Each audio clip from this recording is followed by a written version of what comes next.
주셨사오니 우리 주님이 가정마다 심령마다 허락하여 주시옵소서. 예수님의 이름으로 기원하옵나이다. 아멘. 아멘.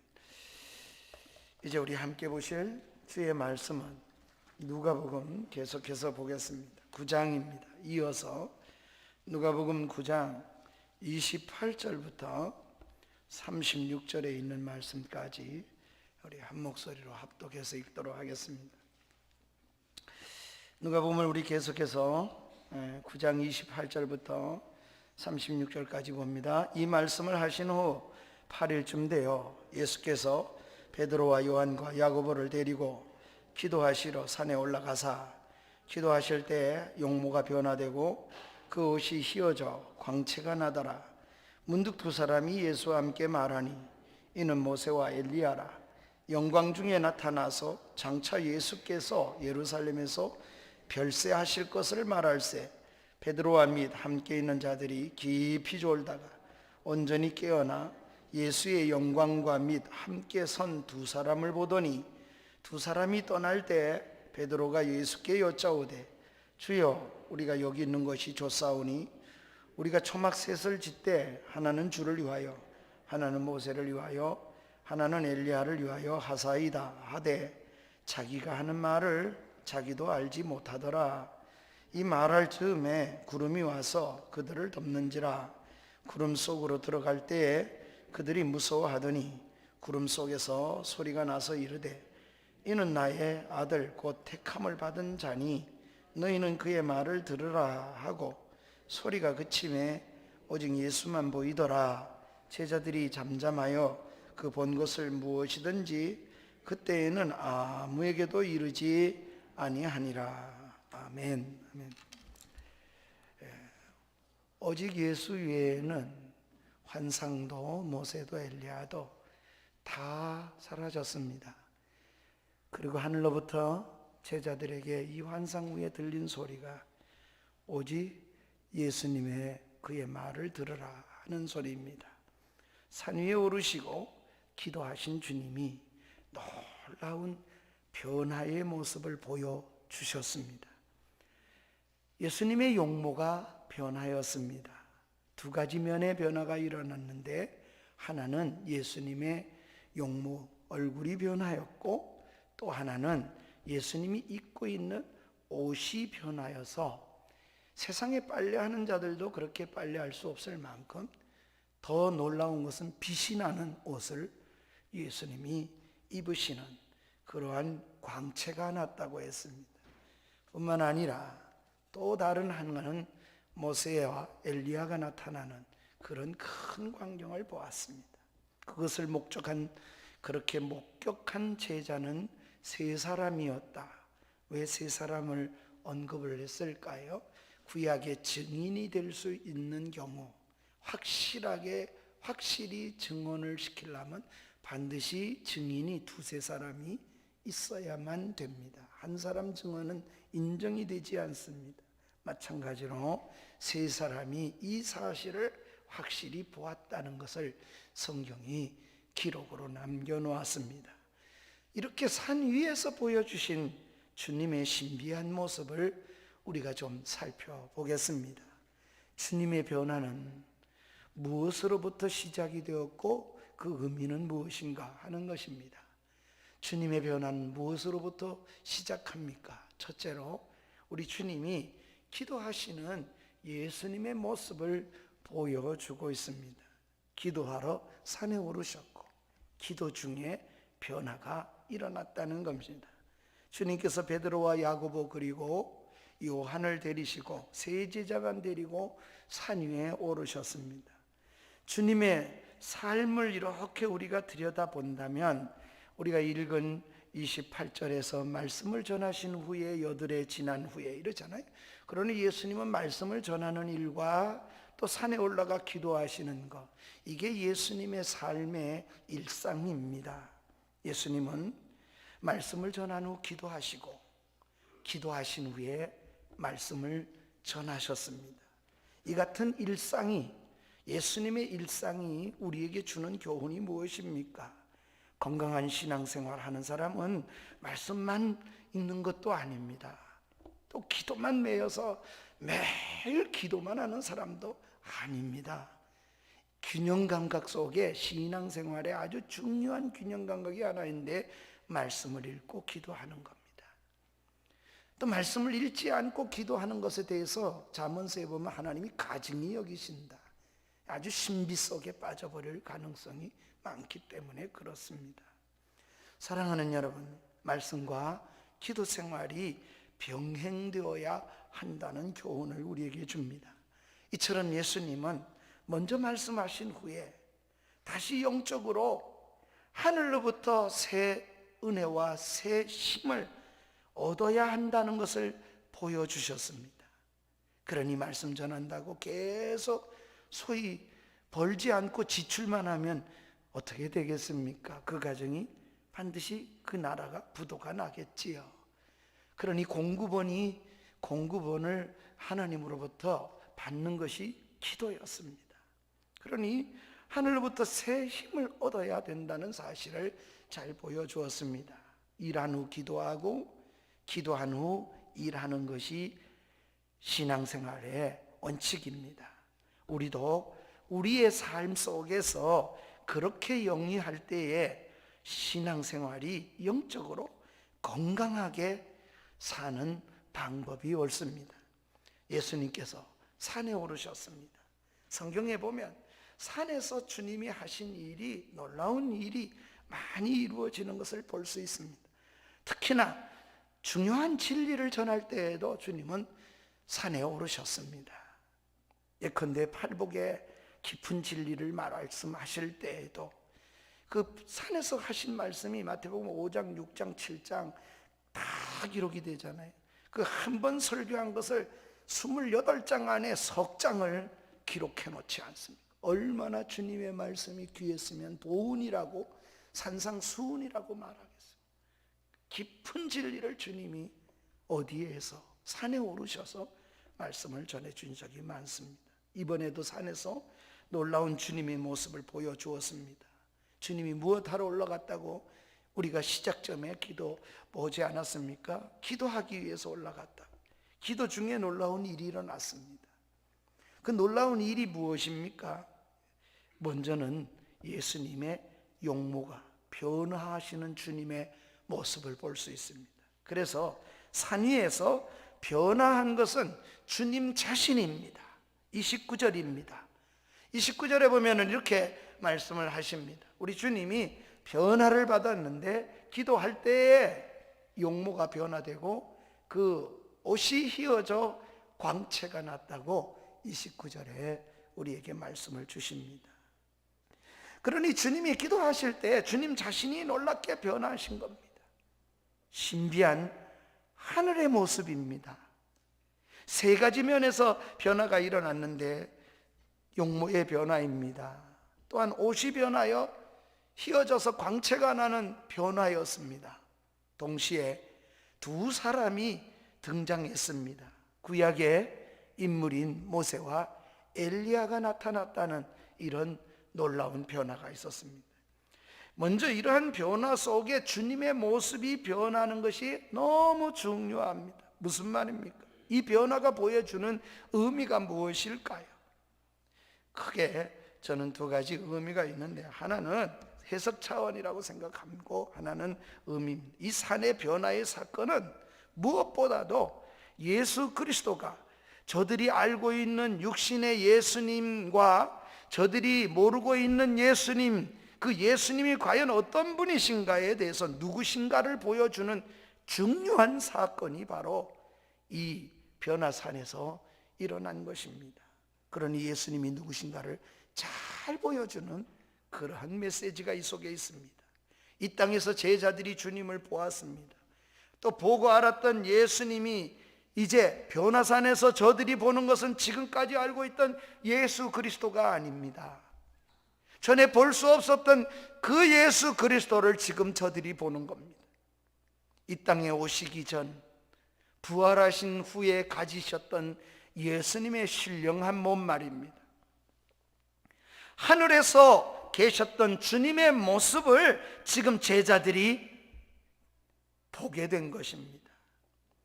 요한계시록에 보면 사도 요한도 전에 보던 그 주님과 또 반모섬에서 보는 주님의, 승천하신 후의 주님의 모습을 지금 맛보기로 보는 겁니다. 계시록 1장 12절부터 16절이 그 내용이 반모섬에서 저가 돌이킬 때 그러잖아요. 나에게 말하는 음성을 알아보려고 돌이킬 때 7 금촛대를 보았는데 촛대 사이에 다니시는 이가 가라사대. 그런데 이 촛대 다니시는 분이 누군가 하면 예수 그리스도라고 해석이 나옵니다.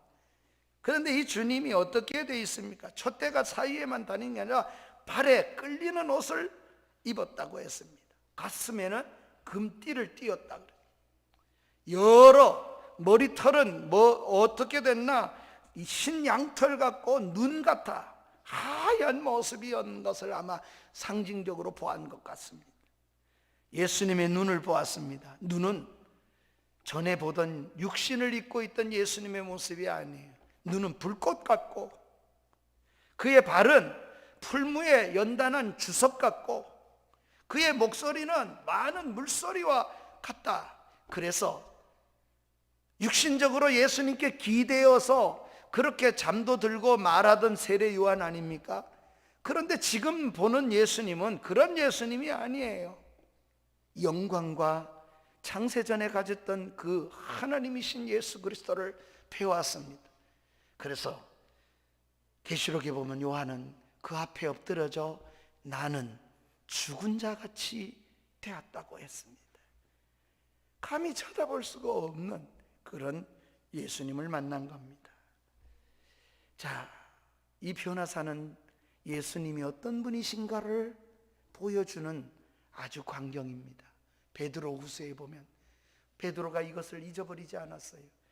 우리가 그 산에서 들었고 직접 들었고 우리가 그 산에서 직접 보았느니라, 이렇게 베드로 후서에 써놓은 걸 보면 베드로가 이 날을 잊을 수가 없을 만큼 베드로도 주님을 아주 놀랍게 보았습니다. 또 하나는 이러한 광경이 아울러 해석 차원이 저는 있다고 생각합니다. 주께서 산에 오르셨던 것이 상징적인 행동을 통하여 우리 모두가 힘들게 산에 오르는 것처럼 믿음을 힘써 우리가 믿음 생활하고 우리의 영적 수준이 이런 높은 경지에 올라야 한다는 것 의미를 또한 주기도 한다는 겁니다. 그래야 우리의 믿음의 삶이 빛나는 삶이 될 수 있다고, 그렇게 우리가 그런 가능성 있는 삶을 살아낼 수 있다는 사실을 일깨워 주는 것이라고도 해석 차원에서 할 수 있다고 생각합니다. 산에 오르려면 힘이 들듯이 우리가 영적 수준을 높이려면 많은 땀과 눈물과 애씀이 있어야만 할 것입니다. 또 그렇게 할 때 우리 삶이 빛나게 될 것입니다. 사랑하는 여러분, 따라서 우리가 산에 오르신 주님은 기도하셨습니다. 영적으로 깊은 성장은 기도를 통해서 가능하다고 말씀해 주시는 겁니다. 때마다 기도하셨던 주님이 우리의 모델처럼 제시해 주시는 겁니다. 하지만 제자들은 어땠습니까? 매 영적인 일이 깊은 그런 상황에서 아이러니하게도 제자들은 기도하러 데려갔지만 번번이 졸고 잤습니다. 마지막 겟세마네 동산에 그 주님이 피땀 흘릴 때에도 제자들은 졸고 잤습니다. 그렇습니다. 그런 모습이 그들 속에 있습니다. 주님의 그렇게 기도에 진력할 때 제자들을 부를 때에도 주님이 기도하시고 밤새도록 기도하고 제자들을 불렀다. 제자들을 파송할 때도 마태복음 10장에 보면 예수님께서 기도하시고 파송을 합니다. 그들은 어떻게 이렇게 졸고 자는 일에 번번이 주님께 실패를 합니다. 기도의 중요성이 나타날 때마다 기도에 졸며 자다가 그 결론은 뭡니까? 열심히 해도 실패였습니다. 실패를 경험합니다. 영적 수준이 아주 바닥에 떨어지는 경험을 합니다. 베드로는 예수님을 모른다고 저주해. 지식이 없어서가 아니에요. 그런데도 불구하고 그런 영적인 바닥에 떨어지는 그런 경험을 하게 됩니다. 잠자는 영생을 일깨워 영적 높은 고지로 올라가서 빛나는 삶을 가꾸어야만 할 것입니다. 영적으로 건강한 삶을, 건강한 신앙을 유지하기 위해서 우리가 기도의 자리에 늘 있어야 합니다. 그래서 쉬지 말고 기도해라. 늘 기도할 것을 요구하는 겁니다. 우리가 특별히 또 특별한 기도 시간을 갖는 것 더 귀합니다.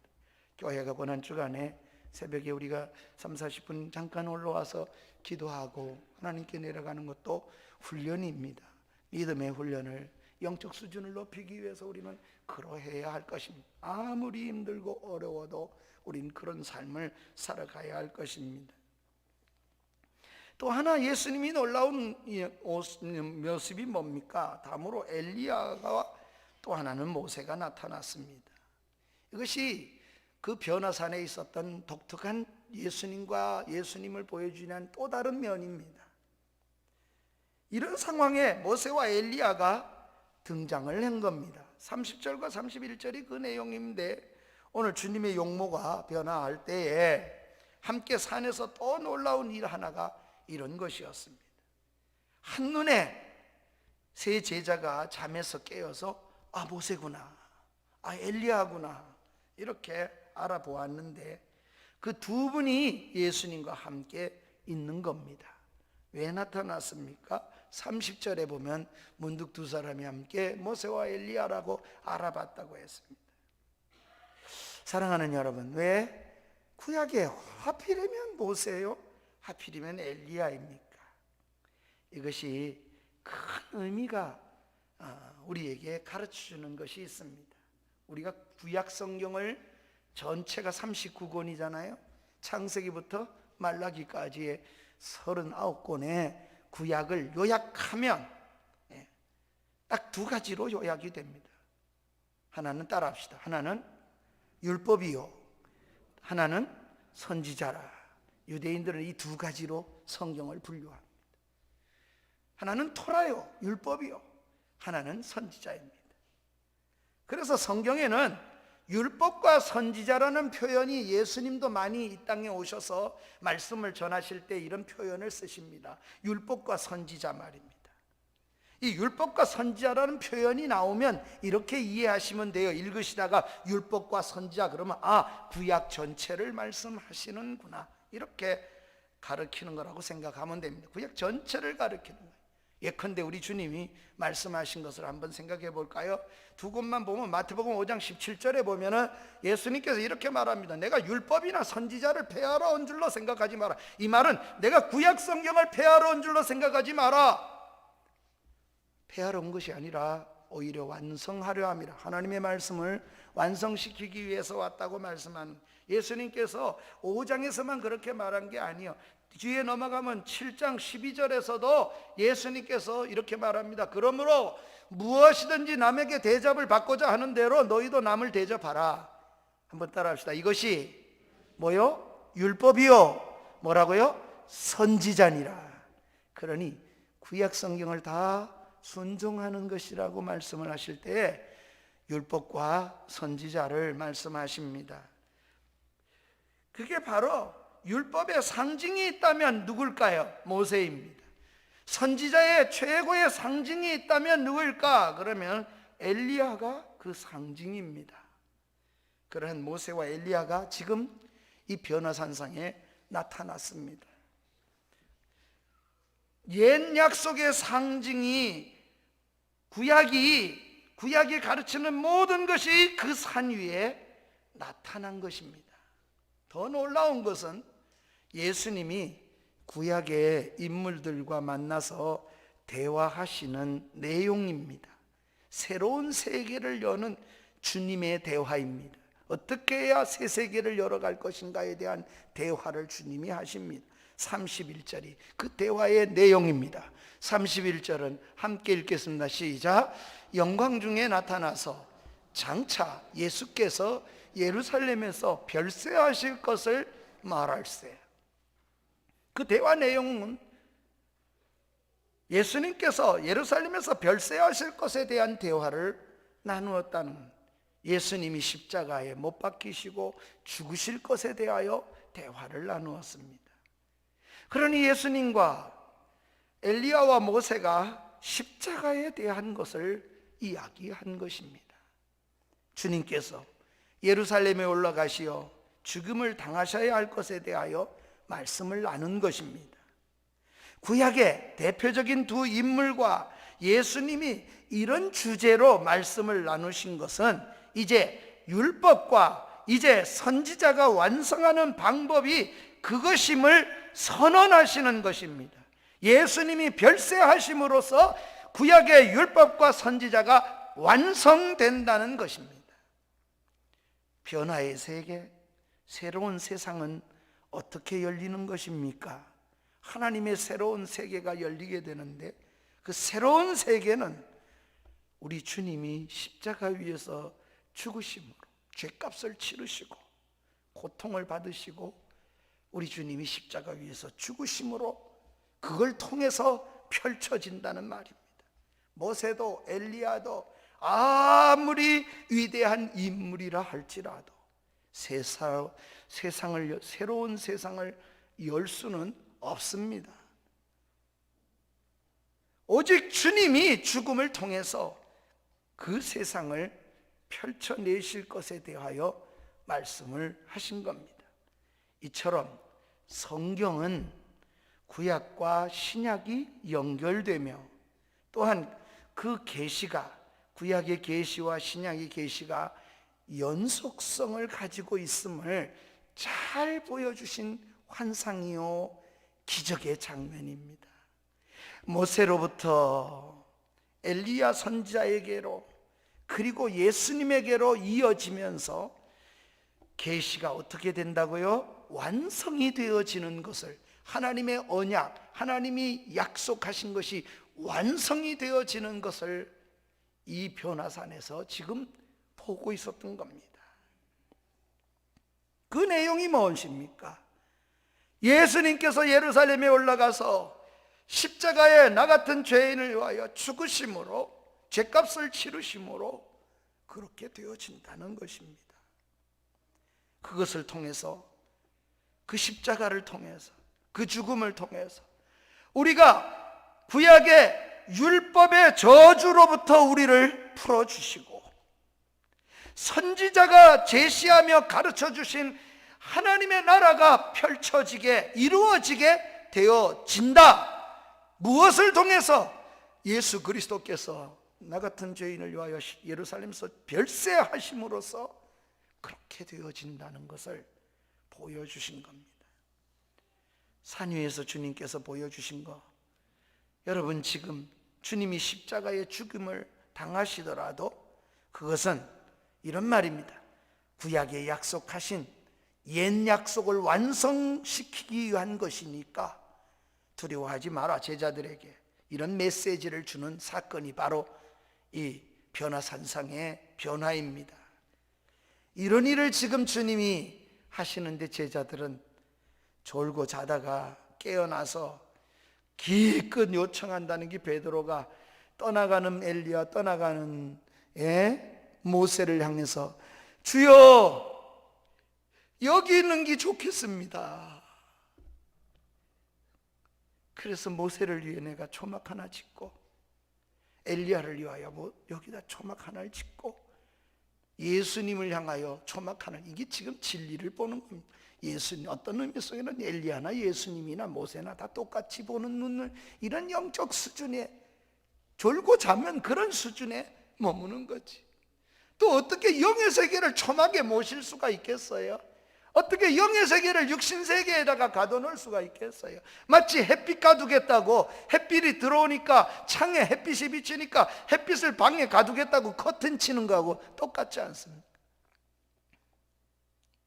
그때 하나님께서는 그들에게 보여주신 것이 있습니다. 33절이 그 중요 메시지입니다. 33절에 이렇게 우리 주님이 하나님이 말씀합니다. 그게 뭡니까? 제자들에게 마지막 교훈이 오직 예수만 남아야 된다 하는 겁니다.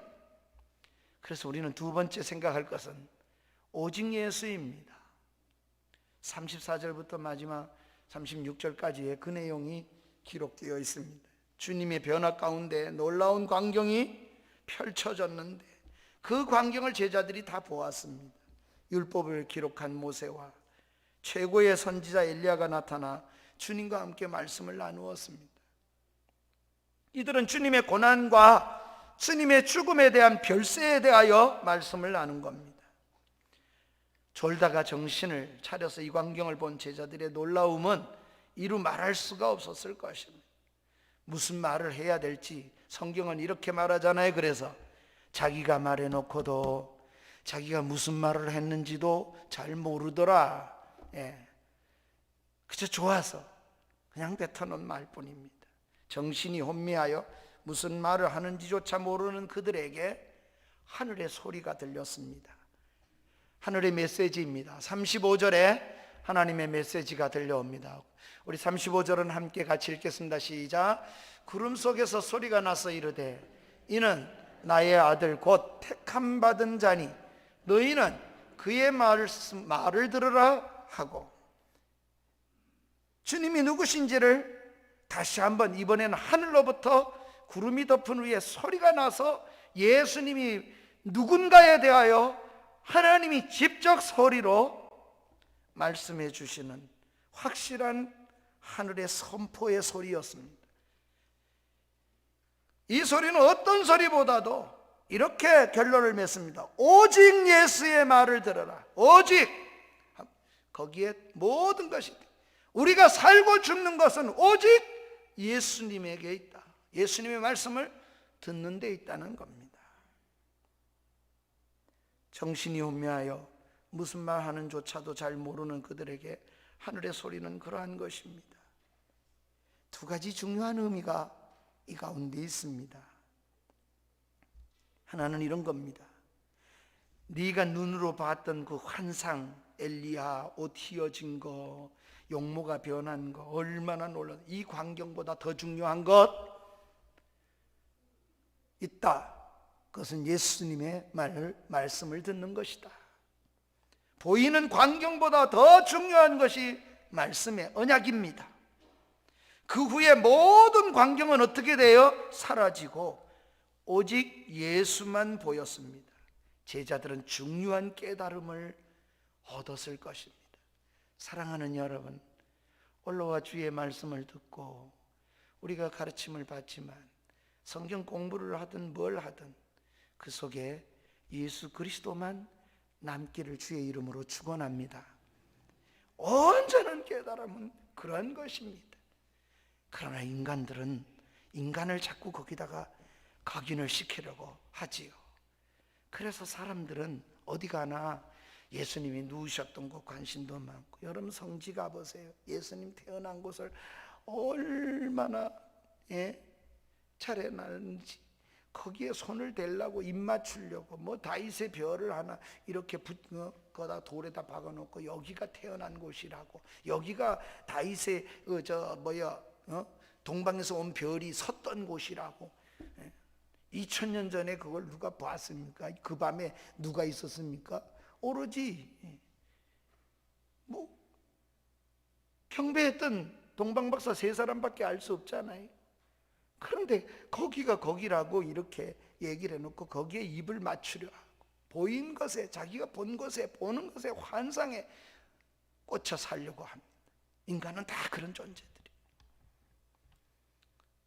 그러나 보이는 것보다, 광경보다 더 중요한 것은 하나님이 예수 그리스도의 언약의 말씀을 듣는 것이라는 겁니다.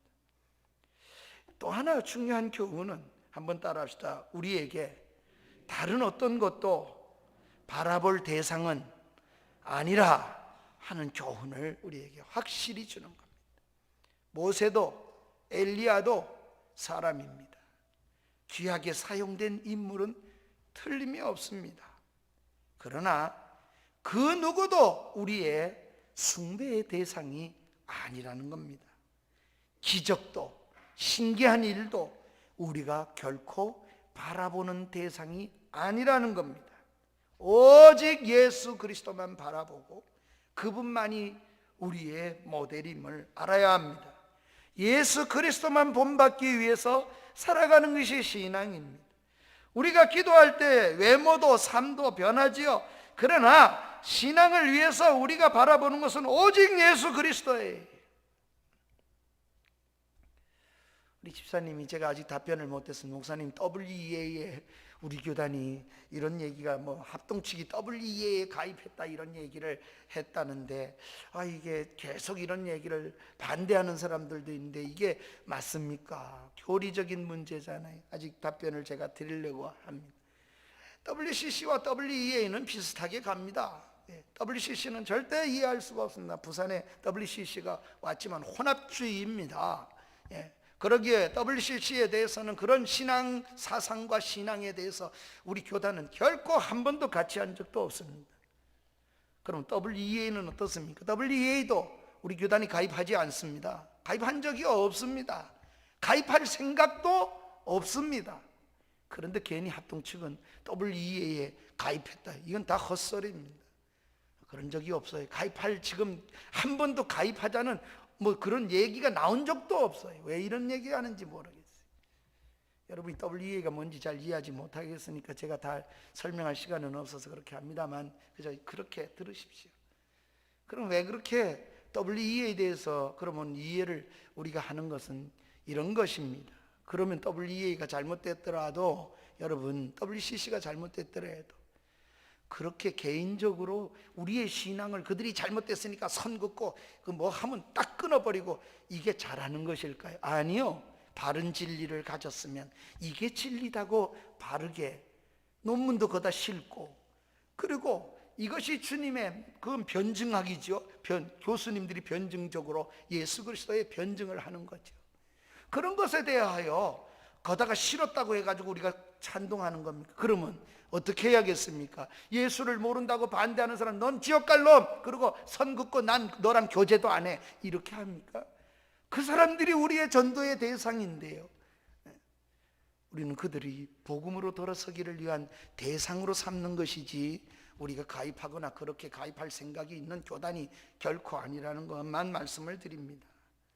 오직 예수님만이 바라봄의 대상입니다. 그분만이 우리의 모델입니다.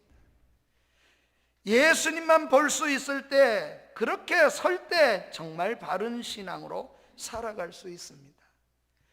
우리는 변해야 합니다. 주님의 산에 올라 기도할 때 변화가 일어났습니다. 우리도 어떨 때 변화가 일어날까요? 그럼 주님 같습니다. 기도로 변화를 경험해야만 합니다. 우리가 기도할 때 외모도 삶도 변화가 일어나는 겁니다. 내게 능력이 있는 게 아니에요. 그래서 야고보서 1장 5절에도 후히 주시고 꾸짖지 아니하시는 하나님께 구하라. 그 하나님의 능력을 힘입어서 우리도 변화를 맛볼 수 있습니다. 말씀을 아무리 들어도 읽어도 공부를 해도 변하지 않는 이유가 있어요. 옳은 소리만 하고 변화가 하나도 없다. 그 사람은 기도의 영역에 뭔가 문제가 분명히 있을 것이 틀림이 없을 것입니다. 기도하면 변하는데 얼굴은 어떻다고 용모가 해같이 빛납니다. 얼굴은 영성이라면 옷은 삶을 의미한다고도 볼 수 있을 겁니다. 회복이, 행실이 의미가 회복이 되어지는 역사가 일어나야 할 것입니다. 근데 이런 얘기는 계시록에도 19장 8절에 보면 이 세마포 옷은 성도들의 옳은 행실이라, 우리가 흰옷을 입게 되는 장차 하늘에 갈 것도 성도들의 옳은 행실을, 착한 행실을 가리켜 말합니다. 마태복음에도 뭐라 그럽니까? 5장 16절에 어떻게 우리가 하나님께 영광을 돌릴 수 있다고 말합니까? 우리가 마태복음 5장 16절에 보면은 우리의 착한 행실을 통하여 너희 하나님의 빛을 비추게 하여 너희 착한 행실을 통하여 하나님께 영광을 돌리게 하라. 삶이 없는 기독교는 이미 기독교로서의 가치를 잃어버린 거예요. 그래서 말씀 따라서 살아야만 합니다. 살려고 힘을 다 기울여야 합니다. 관념적인 예수를 믿으려고 하지 마십시오. 내 삶이 주님과 함께 있게 하옵소서. 그렇게 살아야 합니다. 기도하면 기쁨이 생기고 활력이 줍니다. 즉 겉으로 보이는 부분도 새로워지는 역사를 반드시 하나님이 조금씩이라도 변화를 반드시 주실 것입니다. 우리도 산에 오르고 기도하는 시간을, 그렇게 하나님과 함께하는 시간을 얼마나 여러분 갖고 있습니까? 그 시간이 필요합니다. 그 시간을 내야 합니다.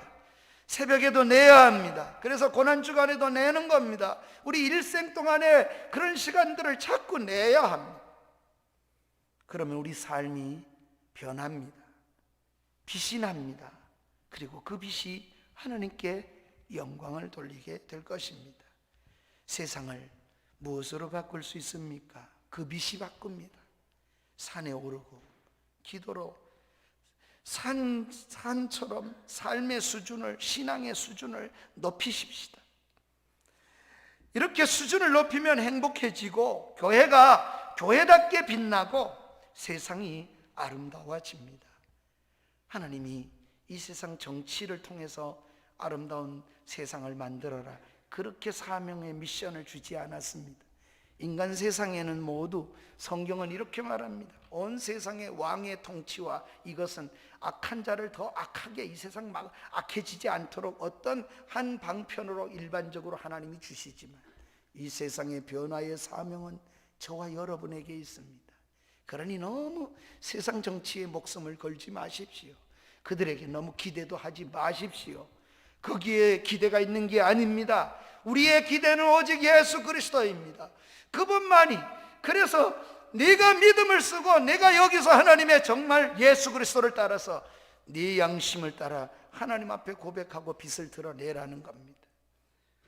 사랑하는 여러분, 얼굴이 빛나고 옷이 희어지게 합시다.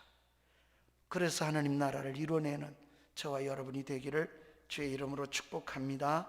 말씀을 기억하며 우리 다 같이 일어나서서 찬양을 드리는데, 아침 해가 돋을 때 만물 신선하여라, 우리 모두 552장 찬양을 드립니다. 세상 지나갈 때 햇빛 되게 해 주시옵소서. 이렇게 우리 소명을 여기다 한 번 가고 안 오는 빠른 광음이지만 귀한 시간 지날 때 햇빛 되게 해달라고 우리 552장 뜻을 생각하며 함께 드리겠습니다.